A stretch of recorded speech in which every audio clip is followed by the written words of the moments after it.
Assalamualaikum dan salam sejahtera. Ada orang yang berkata langkah Dubai ni ngarut. Ianya tidak wujud.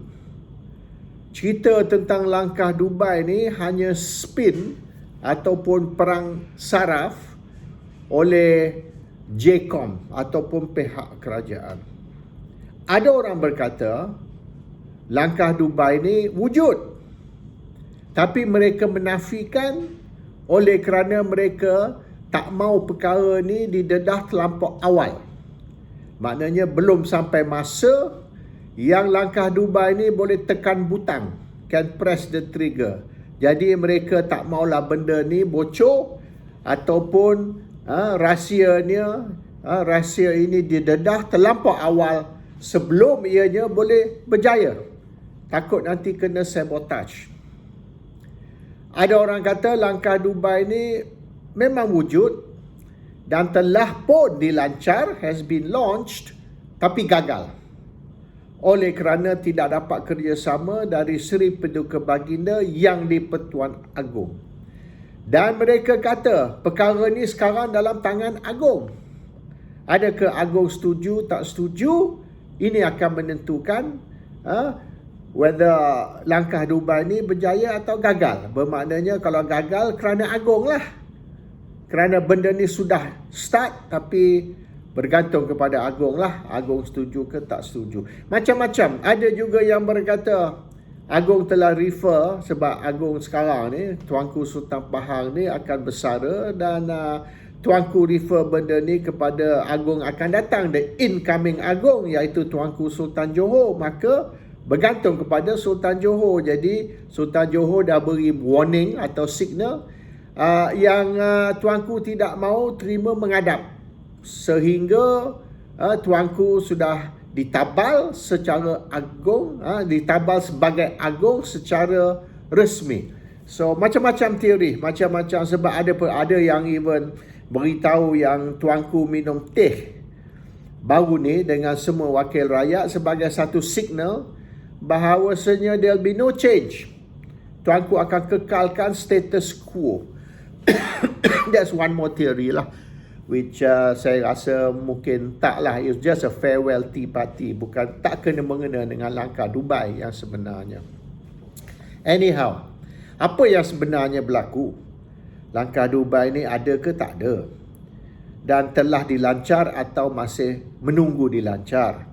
Dan ada ke Agong sabotage, Agong tak berkenan, ataupun Agong tak dapat putus sepakat, unanimous decision dari kesemua yang terlibat di dalam langkah Dubai tersebut. A lot of mystery, a lot of theory. Jadi oleh kerana tidak ada fakta, no one wants to admit ataupun secara resmi menafi, deny, maka orang terpaksa buat spekulasi. People speculate because there's no confirmation. Mengikut orang PAS, mereka kata, this off the record lah, mereka tidaklah umum secara resmi. Tapi orang PAS berkata langkah Dubai ni ada, exist. Orang Bersatu kata no. Dan orang Bersatu ni dia kata no ni secara official lah. Budak-budak Parti Pribumi Bersatu ni kata it doesn't exist. Tidak ada langkah Dubai ni. Ini fitnah kerajaan. Ini putar belit JCOM. Tak ada, no such thing. Tapi orang PAS kata ada. So kalau memandangkan di dalam Perikatan Nasional, orang PAS kata ada, orang Bersatu kata tak ada, bermaknanya saya lebih percaya kepada orang PAS. Sebab bila orang PAS kata ada tu, adalah. Kalau orang Bersatu tu, kadang-kadang apa dia cakap tu, tak tahulah. Semalam sudah orang yang ke-6, ahli parlimen yang ke-6, telah secara terbuka menyata sokongan terhadap Perdana Menteri Anwar Ibrahim. He's the 6th member of parliament. Dan dia kata ada lagi ni. Ada lagi, banyak lagi.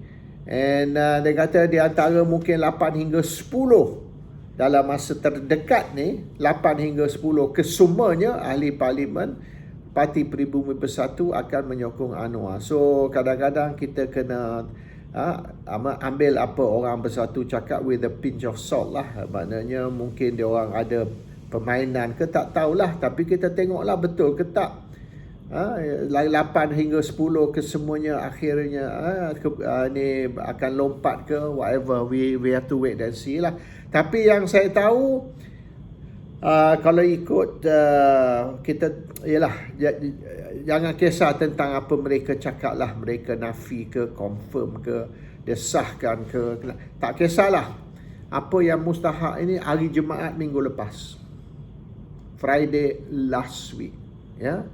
Hari Jumaat minggu lepas, mereka iaitu Perikatan Nasional telah pun hantar senarai nama 120 ahli parlimen ke Seri Paduka Baginda yang di-Pertuan Agong, has sent to Istana Negara.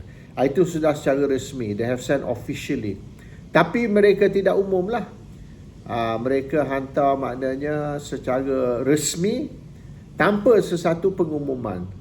Sebabnya mereka tak mahu sekiranya mereka umum bahawasanya Perikatan Nasional hari ini telah pun menghantar senarai 120 nama ahli parlimen yang tidak sokong Perdana Menteri kepada Seri Paduka Baginda yang di-Pertuan Agong, maka itu akan will put Agong in a difficult situation. Bermaknanya Agong akan tertekan. Sebab sekarang ni dia orang hantar 120 nama ke Agong, tapi dia orang tak umum, jadi benda ni still boleh dikatakan behind closed doors ataupun masih rahsia. Tapi kalau Perikatan umum minggu lepas hari Jumaat bahawasanya kita telah pun hantar 120 nama, maka ini akan letak pressure di atas Agong. Maknanya orang tanya, kalau macam tu sebab apa Agong tak bertindak? Sebab apa Agong tak buat apa-apa? Dan surat tu yang hari Jumaat minggu lepas, surat yang Perikatan telah hantar kepada Agong ialah memohon menghadap. Itu surat tu memohon bahawasanya sudah ada 120 yang tidak menyokong Perdana Menteri, maka Perikatan mohon menghadap supaya boleh secara face to face boleh mengumumkan kepada tuanku bahawasanya these are the 120 yang tarik sokongan. Jadi bermaknanya lepas ni dalam tangan Seri Paduka Baginda lah. Agong nak buat apa ke, tak mau buat apa-apa, tapi sekurang-kurangnya sudah menghadap face to face dan sudah maklum kepada tuanku, we no longer support Anwar Ibrahim. So surat tu hari Jumaat minggu lepas, sudah seminggu tak ada respons lagi lah. No response. Nah, sebab apa Agong tidak bertindak? Sebab apa? Kalau betul lah hari Jumaat minggu lepas mereka hantar surat mohon menghadap untuk menjelaskan bahawasanya Anwar Ibrahim atau Perdana Menteri sudah hilang majoriti. Sebab apa no action dah seminggu? Ini kerana Parti Pribumi Bersatu. Parti Pribumi Bersatu has bungled big time. PAS okey. Bagi PAS, maknanya serah ke tuanku. Apa tuanku nak buat, budi bicara tuanku. This is the prerogative and the powers of tuanku. Ikutlah macam Tok Guru Abdul Hadi Awang, Presiden PAS berkata 2 minggu dulu in fact. Tok Guru Abdul Hadi kata kita serah kepada tuanku dan biar benda ni ikut undang-undang dan ikut perlembagaan. Itu apa Tok Guru Abdul Hadi kata. Ikut undang-undang, ikut perlembagaan. That's all. And whatever happen lah. PAS is come. And siapa misalnya Seri Paduka Baginda pilih untuk Perdana Menteri baru, PAS tak kisah. Whoever you want to choose, maknanya kuasa Agong, budi bicara Agong, biarlah Agong yang menentukan siapa menjadi Perdana Menteri. Even sekira Agong kata kita tak usah buatlah apa-apa pertukaran, jangan jadi macam PRU 14 baru ni, 3 pilihan raya, 3 Perdana Menteri dalam satu penggal, kecoh and this and that. So kita kekalkan Perdana Menteri demi untuk kepentingan ekonomi, kestabilan and bla bla bla. Okey lah, PAS can go along with that. akhirnya apa yang PAS nak tengok ialah kebaikan untuk rakyat. So kalau mana keputusan tuanku is status quo, don't upset the political stability dan sebagainya, PAS is okay lah. I mean, PAS will go along apa benda yang Agong nak lah. Tapi Bersatu ni problem sikit. Bersatu ni bukan saja mereka nak Seri Paduka Baginda ni pecat Anwar, dan mereka duduk kata sekarang ni Agong ada kuasa pecat. Actually Agong tak ada kuasa pecat. Ini kita dah explain lah, kita dah terangkan sebelum ni. Agong hanya ada kuasa melantik, bukan kuasa pecat. Kuasa pecat ni kena ahli parlimen, 222 ahli parlimen yang mengambil tindakan, yang menentukan kuasa pecat. Tapi the problem is sudah 6 ahli parlimen Bersatu lompat. Dan dikatakan kesemuanya 8 hingga 10. Okay, so katalah in the end 10 ahli parlimen Bersatu lompat. So, Perikatan is left with only 64. Dan dia kata, tapi tak apa, 64 ni tambah lagi ini 14 dari barisan. So, balik ke 78. 78 is still jauh dari 112. 78 is 78. 78 is not 112. Dan Agong tak akan terima 112. Kalau you nak mana 120, bolehlah kita bincang. Kalau 112 ni Agong pun tak mau bincang. Satu kerusi. Buat apa satu kerusi? Besar sangat ke satu kerusi tu? Kalau 120, okay, we can talk. 112, forget it. Now you ada berapa? You ada 74 and akan tolak 10. Tinggal 64. Dengan 64 seat tu nak buat apa? Yang 64 tu actually Perikatan ni is no longer Perikatan, PAS. Bersatu ni dah habis dah, merosot satu akhirnya Perikatan is PAS. PAS is Perikatan. Bukan Perikatan is PAS and Bersatu. Itu satu problem. So Bersatu ni has eroded the confidence. Bukan saja confidence Istana Negara, tapi confidence ramai rakyat termasuk penyokong Perikatan. Macam saya misalan. Walaupun kita ni hardcore penyokong Perikatan, tapi dalam keadaan sekarang ni, di mana Bersatu ni nampaknya ni memain peranan sabotage dari dalam, kita orang pun tak ada confident. If you talk about PAS, okay. Kalau cerita Perikatan, tak payah ceritalah. Perikatan ni is a dead duck lah. Cara kita tengok Perikatan is going nowhere. Tapi Perikatan bukan saja PAS Bersatu, ada pun gerakan. Iyalah tu gerakan. Gerakan nak buat apa? Gerakan nak ambil 10 kerusi dari DAP. MCA pun tak boleh nak tarik 10 kerusi dari DAP. So is a pie in the sky lah. Ini satu khayalan saja. Nampak dalam keadaan sekarang, lagi lama lagi kurang peluang Perikatan untuk ambil alih kerajaan. Dalam keadaan sekarang lah, the longer we go, the more impossible it is for Perikatan to take over the government. And the most pressing problem is yang ni, hari Ahad ni, Parti Pribumi Bersatu akan adakan mesyuarat Majlis Tertinggi this weekend lah. Mesyuarat Majlis Tertinggi Bersatu ni is menyelesaikan satu masalah besar, masalah dalaman parti, internal conflict dalam Parti Pribumi Bersatu. Dan ini yang merunsingkan PAS, because PAS nampak Bersatu ni kecoh. They have an internal struggle, internal conflict. And this is di antara tim Hamzah dan tim Azmin and Peja, Faizal Azumu. So tim Faizal Azumu Azmin ni is on one side, and team Hamzah Zainuddin on one side, and there's a power struggle going on di dalam Bersatu. And this is involving also Muhyiddin. So Muhyiddin, dia telah kata dia tak mau jadi Perdana Menteri. Kalaulah kerajaan tumbang sekalipun, dia tak mau jadi Perdana Menteri. In fact, Muhyiddin kata dia nak bersara. Dia tak mau bertanding pilihan raya akan datang, PRU 16 ni. Muhyiddin tak mau bertanding, dia nak bersara. So the point is, dia masih Presiden Parti. Presiden Parti Pribumi Bersatu.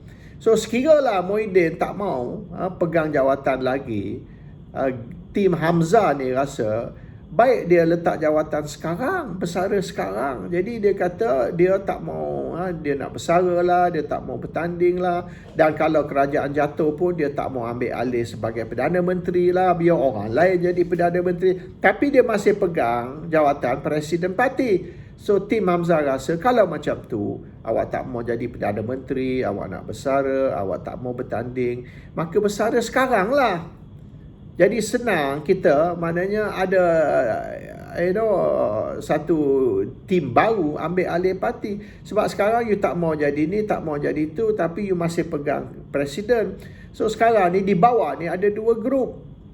Grup Hamzah dan grup Azmin dengan Faizal Azumu yang nak rebut jawatan Presiden. Tapi jawatan Presiden tu belum kosong lagi. This is the problem. And so dia orang sekarang ni, orang yang bersatu lah sekarang ni, dia lebih fokus kepada pertandingan parti. The coming party election. Siapa akan ambil alih sebagai Presiden parti? Sekira Muhyiddin tak bertanding, sekira Muhyiddin ni bersara, siapa akan ambil alih Presiden parti? Ini dua tim ni duduk rebut ni. Walaupun as they say lah, before the body is warm, while the body is still warm, dia orang dah rebut jawatan. So this is going to be a big problem.